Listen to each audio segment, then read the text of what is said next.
Uh, About to be joined by Coach Izzo. I think we have, have everybody approved for recording. So if you haven't, just let me know and we'll get that squared away. Once Coach is up, we will get started. Can everybody hear me? Yep.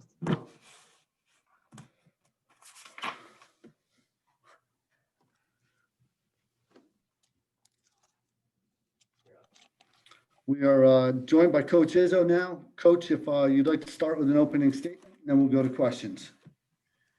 Yeah, well, obviously after a big win against a quality team, and guys feel a lot better about themselves. But I keep reminding our guys that in this league, a big win could be every game you play, because I don't think there are any small wins right now. It's incredible what this league is like. We played some of our best defense this past game.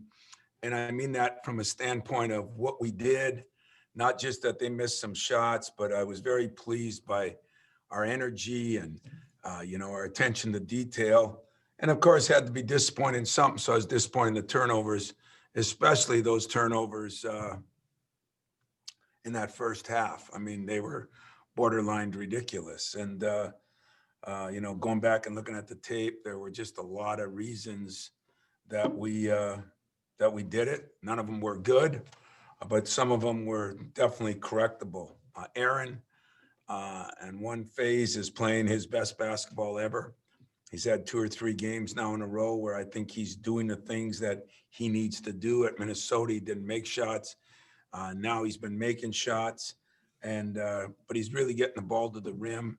And his defense the other night, playing 34 minutes and kind of playing both ends, reminiscent of a Gary Harrison type guys like that who are getting it done.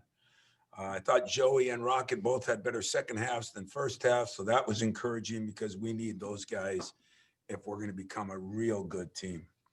A couple new faces for Purdue, but the record that Matt has had, the track record, has been tremendous as a coach in this league. I mean, he's done some incredible things. Winning consistently. I have great respect for their program. Trayon Williams, a guy that, we looked at hard and they got him, and he's a double-double machine is what he is. He can rebound, he can score. He's just becoming a great player in this league, not a good player. And, unfortunately, we love Trayon from Detroit, and great kid. So they return starting backcourt from last year, and Hunter and Stefanovic. And Stefanovic is a guy that's shooting 50-some% from the three. Hunter is a very athletic, quick guard who's done a lot of good things for them. Thompson is also a pair of, he makes Stefanovic and him, Hunt and Thompson are 2 guys that really can fill it up. So we're going to have to guard the 3. They're among the better 3-point shooters in the league. So I'm looking at it as a big challenge again, because you just came off a 9:00 game. And I got to tell you, that's getting a little harder, when we have these games and another game, and trying to get guys to prepare, and preparing for a game like Purdue is difficult because they run a lot of motion. So it's not as easy to pick it apart. You got to watch a lot of film, and they've got to watch a lot. But I think the players have done as good a job as they can in a 2-day prep, and hopefully we'll be ready to play tomorrow. Questions? We'll start first with Chris Solari. Hey, Tom, I wondered, coming off the turnovers, particularly so many of them were in the first half, how much do you think is that just getting adjusted to having a new point guard? Because I know you mentioned about the spacing issues, and some of the things that AJ does going down the lane may be a little different than the other guys. Well, they were, and AJ had some, but Aaron had some where he caught the ball in the wing and just traveled on the break. Gabe had one of those. I mean, those are just, it doesn't matter if I was the point guard.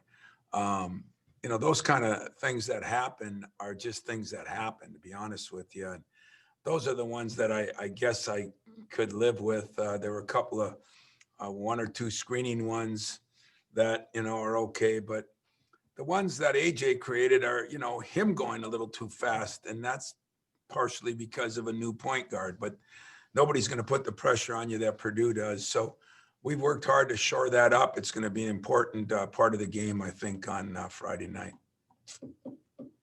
Go next, Kyle Austin from M Live.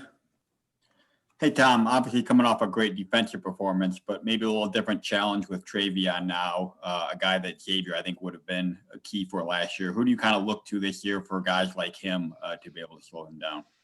Well, you know, in all honesty, we were pleased with the defense that Hauser and, I mean, Johnson and Harper are no easy guards. They're different, but we're going to throw the kitchen sink at them. You know, we're going to have those two guys. We're going to bring in Marcus, who did a pretty good job against them last year with his length. We're going to bring in Marty and maybe Julius, you know, so we're going to throw a lot of people at them. And yet what normally happens with Purdue is you start worrying about the post and they beat you from the three. So we've got to defend both. We can't get, you know, Trayon's going to get some buckets. Okay, he's a great player. And we can't let that interfere with, you know, stopping the 3-point shot, because eventually that's what the twos hurt you, the threes kill you. Go next to Lindsey Huddleston. Hey, Tom, I want to talk about things happen on a larger scale, the huge distraction that's happened for a lot of people watching the national media. Can you talk about the power of sports right now? Sometimes it's a welcome distraction, but now it's kind of like a needed distraction for some people, that your program can allow people to lock in for a few hours and kind of get their mind off all the other things going on in the world? It's a damn good question. And I didn't watch a lot of it because the little I watched made me sick. It was a disgrace, I think, to all of us. And in all honesty, nothing like that should be tolerated. I can only do what I can do here, and hopefully I have a platform to help others, and hopefully my players do. And I think you bring up a good point, but we're going to continue to demand and work with our players to treat everyone with respect. I didn't see anybody respecting anybody yesterday. Not what I saw. Not what I saw at our state capitol, and not what I saw at the national capitol in Washington, D.C. over the last 4 or 5 months. And take nothing away. I'm 100% agreeing that people should protest. But I've never agreed with protests that led to destruction of property or lives being lost. And as they say, I think Draymond said it, that wasn't a protest, that was a riot. And I didn't think there was any class or character showed in that. But my responsibility to my team, to my own kids, to the players, to this place I have, is to make sure that we respect everyone, honor everyone. I don't care if you're white or black or Hispanic or Jewish. I don't care if you're young or old. I really don't care if you're rich or poor. If we want equality, equality covers everything.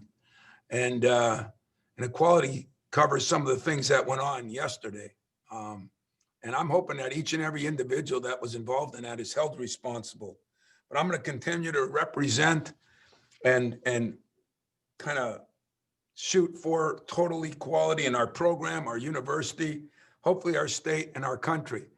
And those are big goals. So I can control one in my mind. I can control the one here. And I can start to control or help control the one in our state.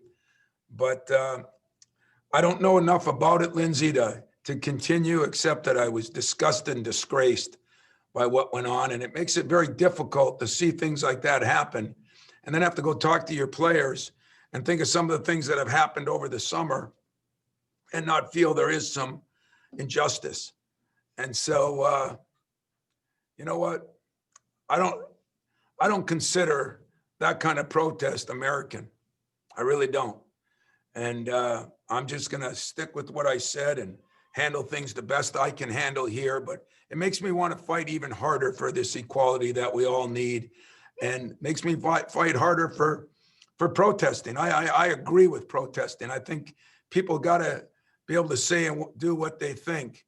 It's just, we got to quit getting to this destructive way and lives being lost. And that's what I'm shooting for, Lindsay. All right, thank you for sharing that, Tom. Go next to Matt Charbonneau. Tom, yeah, it feels weird sometimes after what we saw yesterday to talk basketball, but obviously we get back to it tomorrow. And going back to the defense, you know, Rutgers came in a pretty good 3-point shooting team, and you guys did a good job on that. Purdue, the same thing. What's going to be the key? What can you take from the other night to Friday to kind of limit these guys in terms of 3-point shooting?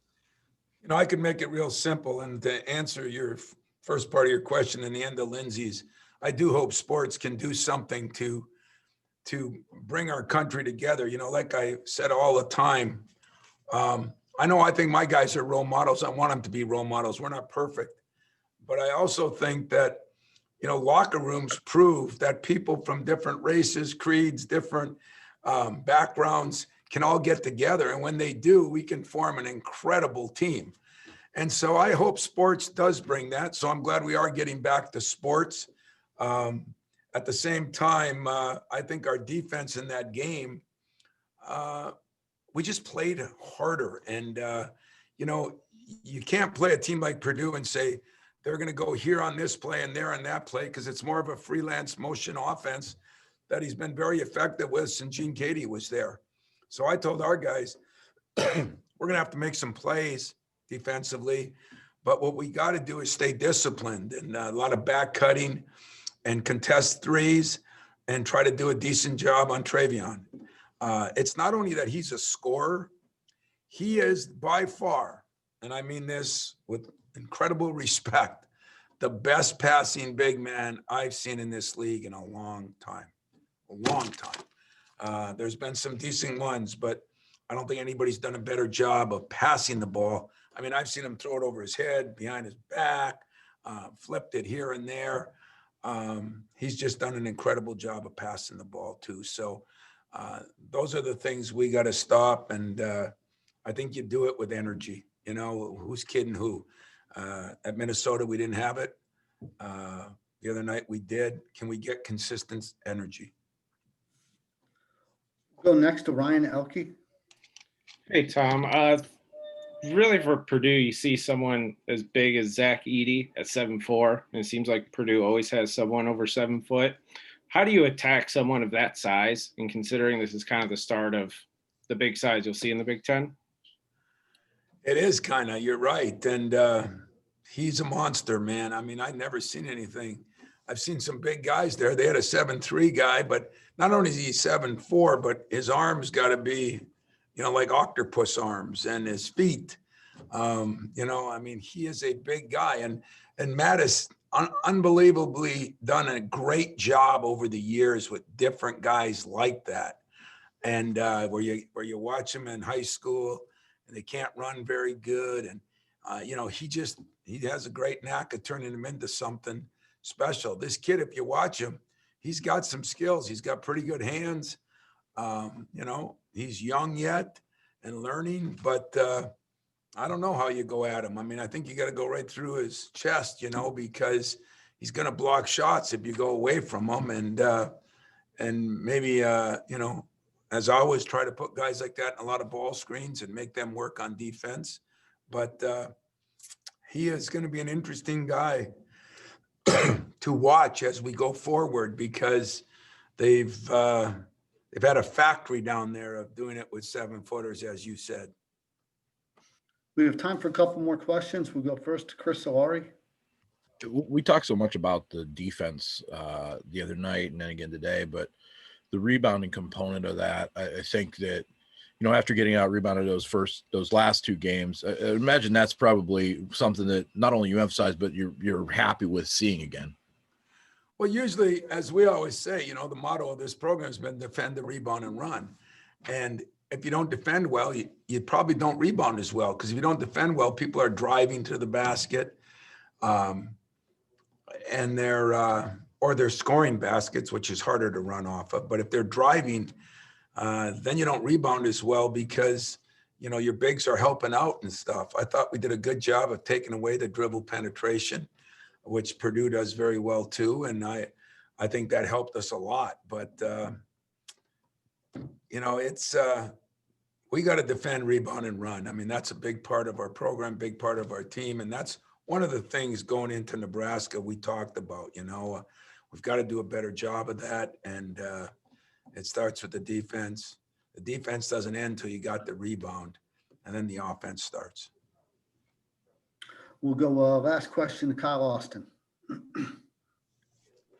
Hey, Tom, just want to ask you, so far in Big Ten play, the home winning percentage has been pretty much the same as in past years, which I think, at least to me, was a little surprising. What in your mind has still made it, I guess, maybe a little easier to win at home and maybe a little tougher to win on the road, even with the environment's not the same? Yeah, that's an interesting question. And there's been a few more games won on the road nationally, but I still think there's an aura of an arena. There's a comfort level of the home team. There's sleeping in their own beds. Their days not spending in a hotel or something. I mean, I just think there's a process throughout the day that makes it a little better to be at home. But I think you'll see more, I don't know if they're upsets, but more, you can't be at a place like Michigan State or Purdue or Kansas or Kentucky or, wherever that has tremendous years of great home crowds, that it doesn't have some effect on you.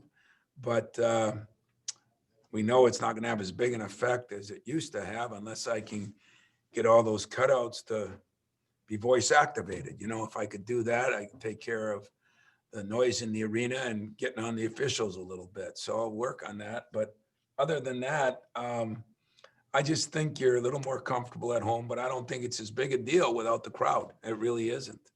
And I think you're going to see that. I think there are more teams that have won on the road. I just saw where, was it Alabama won at Florida, Tennessee, right? and then Texas beat the heck out of Kansas at Kansas. Kansas loses, one home game a decade. So there's some that have changed, but I think the reason is probably what I said, that you just have a better comfort level at home. We'll go back to one more with Matt Charbonneau. Tom, I did want to ask you a little bit about Malik. I know you've mentioned him a couple times as playing well. It seems like kind of quietly we haven't really talked about him a whole lot. He's rebounding well. Seems like he's defending well. Do you see him kind of right on that edge of really kind of taking a big jump, maybe even offensively at this point? His confidence? I do. He's been shooting the ball better. He is kind of my perfect guy right now because he can sub in at different positions. I think before he's done, he's going to be able to play the 2, 3, 4, and 5 even, small lineups, big lineups. As I said, very cerebral player and cerebral kid. So he picks up everything. He's getting more confidence. I bet he's been as steady as anybody, maybe not the same role as Aaron or same role as this guy or that guy, but as far as steadiness, consistency, he's been pretty solid. You can look up and say, hey, he's going to probably get you 5.5 rebounds. He's going to be able to, Kithier did a pretty good job, Hauser a little bit, but the job that was done on Harper was a lot Malik, and I thought he did a great job. So he gives us a chance to, move some guys around, and yet nothing really bothers him. If he comes off the bench, if he scores a few buckets or doesn't, he's been steady as a rock, and every coach needs a guy who's steady as a rock. So I do see him improving, getting better, getting a little bit more time, and seeing what we can do with him. Seems like too, he's not really affected much by the moments like late in games. You have that trust that you can count on him. Does it seem like that? It seemed like he even had that late last year a little bit. Yeah, you're exactly right. I was watching some games from last year throughout this first part of the Big Ten, and it was amazing how often he was in a little later in the game, even with Xavier. And I think that's because of the consistency and steadiness of him. So I love having him along, and I think he's going to get better. So let's keep hoping he does, and it should be a great game. Hopefully, Purdue, again, don't look at records. They had some guys sick early. Everybody went through different things. They played some good people early, lost a tough game. I think it was Florida State or somebody. So they've played some good people and has played well. And even games they lost, I mean, you look at it, I think they were at Iowa, at Illinois, and at Rutgers. I'm not sure it gets any tougher than that. And most of those games came down to the wire. So I'm expecting a lot out of Purdue and hopefully a lot out of Michigan State, and see if we can win another game. Thanks, Awesome. guys. Thanks, Coach. And we'll be back with a couple players shortly.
All right, everybody, I'm back, and we're about to be joined by Joshua Langford and then Malik Hall afterward. If we can go to questions in the chat, we'll start with Josh. And we'll go first to Lindsey Huddleston. Hey, Josh. How What's you up? doing? Coach Izzo was really emphatic when he talked about the events that happened yesterday at the Capitol. Definitely has you guys back too. Can you talk about you being the leader and what it means when things are happening in the world and you guys got to get ready for a game like Purdue, but guys still have issues? What is it like for the teammates to deal with those type of things? I think it's difficult because, at the end of the day, we are American citizens. So, it is disheartening and sad to see that going on. And so you have to have that fine balance because like you said, we do have a game coming up. And so we have to realize that, if we're not focused and in the best mindset that we can possibly be, to be the best we can be on our platform, then we're actually hindering ourselves to be able to promote the change that we can possibly promote through being able to bring healing and encouragement. So, you got to have that fine balance. You have to realize that you can't necessarily try to control the things that you can't control, but you have to control the things that you can control. And so, how we prepare and how well we play, that's actually going to be either, some support to people or it's not. And, sports right now is, especially with COVID and all the other injustices that has been going on in the world, is definitely has been bringing some light to people's lives. So we just want to continue to focus on our platform, but we are at the same time, we're sad about it, we're disheartened, and, we are concerned. Well said. Thank you for that. We'll go next to Chris Solari. Josh, I kind of wondered over the years that you guys have played against Purdue. I mean, there's been some big games. There's been some big wins, big losses. How do you kind of view the rivalry right now between the two programs? It's definitely an exciting rivalry to be a part. Like you said, it's been some highs and some lows. They've got us, we've got them. And as a competitor, you always want to compete against the best teams. And so I'm always excited, when we get a chance to go up against Purdue. I think Coach Matt and he always has his guys ready. And they're unbelievable players. So it's definitely going to be a challenge. It's not going to be easy. Go next to Matt Charbonneau. Josh, Rutgers came in as a pretty good 3-point shooting team. Purdue is that as well, but they've also got that presence down low with Trayon Williams. What can you take from the defensive performance the other night against Rutgers and kind of move that forward to Purdue? What's the challenge of defending these guys? I think, with defending Purdue, those guys are always unbelievable cutters. Their offense is kind of really spaced out. And, since I've been here, it's always been a challenge guarding, their offense. And so one thing that we have to emphasize is making sure that we're not relaxing. And then we always communicating. And then, like you said, we have to take that momentum that we have, from defending Rutgers and bring it into this game. I think, with how we played Rutgers, that was probably the best game we had in terms of being consistent, for almost 40 minutes in terms of defending. And so we just have to build off that. Next question is from Kyle Austin. Yeah, Josh, I just wanted to follow up on that. What was so different for you guys defensively against Rutgers compared to your last game? And how were you able to kind of turn the switch in that area so quickly? I just think it's one word, consistency. And that's kind of been a word that we've kind of, rallied around throughout the course of the season and even before the season started. And, one thing that we kind of say before the game is 440, meaning that we want to go out and put 40 minutes together, realizing that we're not going to be perfect, but we can be consistent. The two are very different.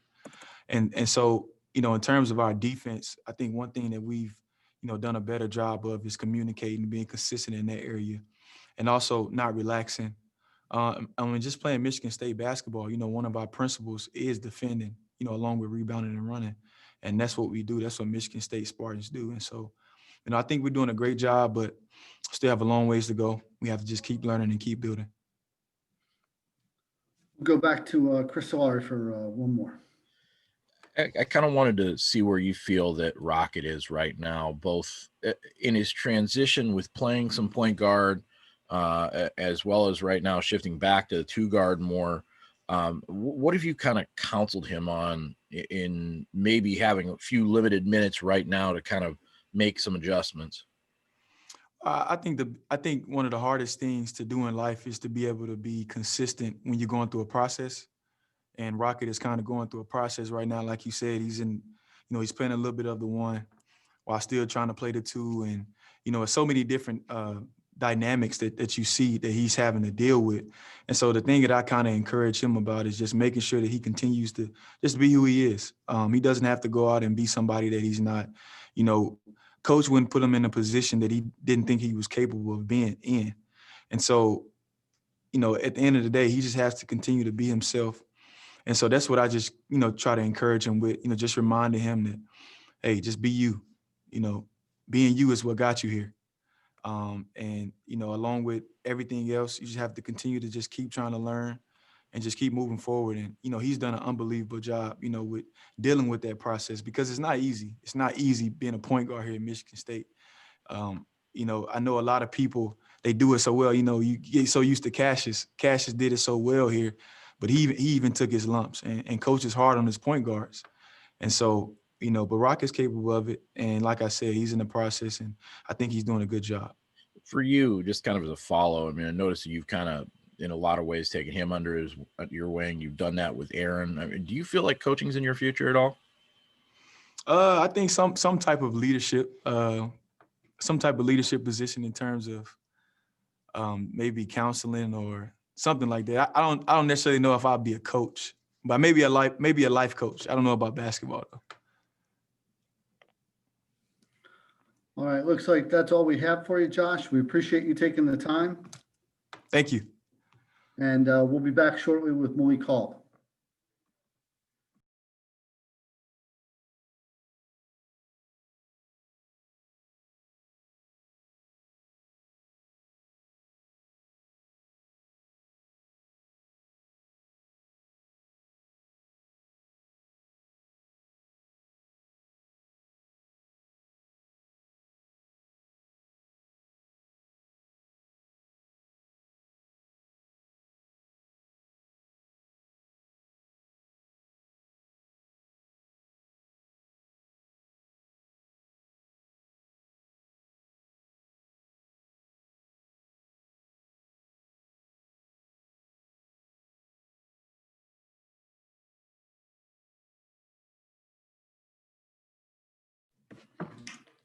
We are about to be joined by Malik Hall.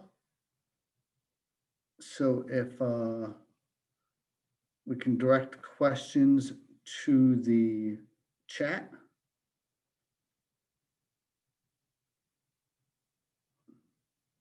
We'll go, give me a second here, folks. There's Malik. Malik, can you hear us? Yes. Okay, and we will go first to Lindsey Huddleston. Hey, Malik, and watching some of your recent games and kind of just doing an overall evaluation, I think many of the press can agree. You've been like a glue guy lately, almost not really getting the proper recognition that you probably deserve, but you've still been kind of a workhorse. Can you talk a little bit more about what that experience has been like?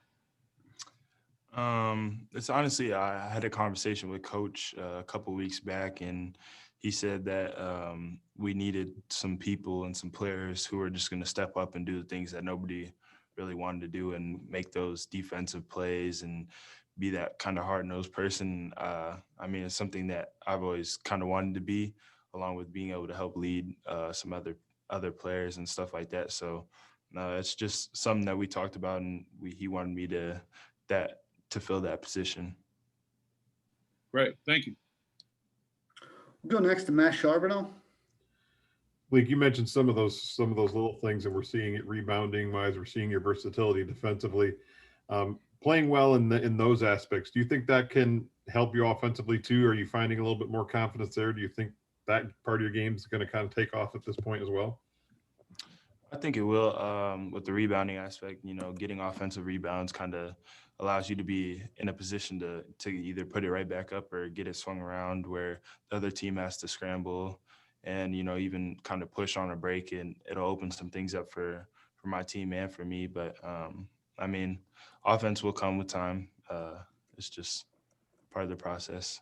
I think how much better are you right now at knowing when, you know, kind of where to pick your spots offensively? I know early last year there were times where you did shoot the ball well, but other times you'd maybe take some shots early. How much further along are you in that now of knowing this is the time I can push it offensively as opposed to a year ago? I think I'm a lot better at it, honestly. You know, freshman year, you come in with the jitters, and you don't really know where to search yourself and what you're going to be good at and what you're kind of not going to be good at. And I think I've done a lot of growing in that aspect. Thanks. Next question will go to Kyle Austin from M Live. Hey, Malik, just wanted to jump back to Tuesday for a second and ask you about defending Ron Harper and what was kind of the mindset going into that, and how you were able to be successful in doing that. I just knew he was a big time scorer. Watched a lot of his film with my roommate, and it was just something that I knew that I needed to lock in and help our team with if we're going to win that game. You know, he averaged like 23 or 24 or something like that, I think. So I knew he scored a big chunk of their points, and it was just something that I really had to focus on and do for our team. Go next to Chris Solari. Kind of looking ahead to Purdue in that defensive aspect. I don't know how much you're going to match up against Trayon Williams, but obviously when you got a big who can pass block to block, I mean, you got to be alert. I guess what have you seen on tape from him? I definitely do love his passing. He has really good passing skills, and he can see the floor pretty well, along with being able to score in the post. It's something that'll be a tough guard, but, you know, just making sure that we always, you know, have our hand up in the post so that if he does try and pass it out, or like try and pass and hit a cutter, that we're ready for it. It's kind of a follow to that. How do you feel like the communicative aspect is right now between on the two guys on the block, from passing things off and helping each other? You mean like the forward and the five? Is that Yeah. what you're- Yeah. I think it's pretty good. You know, we all practice, like, that's when they do guards and bigs. The forwards are always with the big. So we work on the same stuff. We communicate really well together. I think if you threw like any two people that are in the bigs lineup, like, they'd work out well together and be able to help each other no matter what. I don't see any further questions for Malik. Do you have time for one or two more? If not, we can end shortly here. And not seeing any further questions, we're going to say thank you to Malik. Thank you, guys. Have a wonderful rest of your day. Thanks, Malik. See you. All right, everyone. Thanks so much. Have a good day. Thanks, Max. See you, And we will man. see Thank you. everyone tomorrow.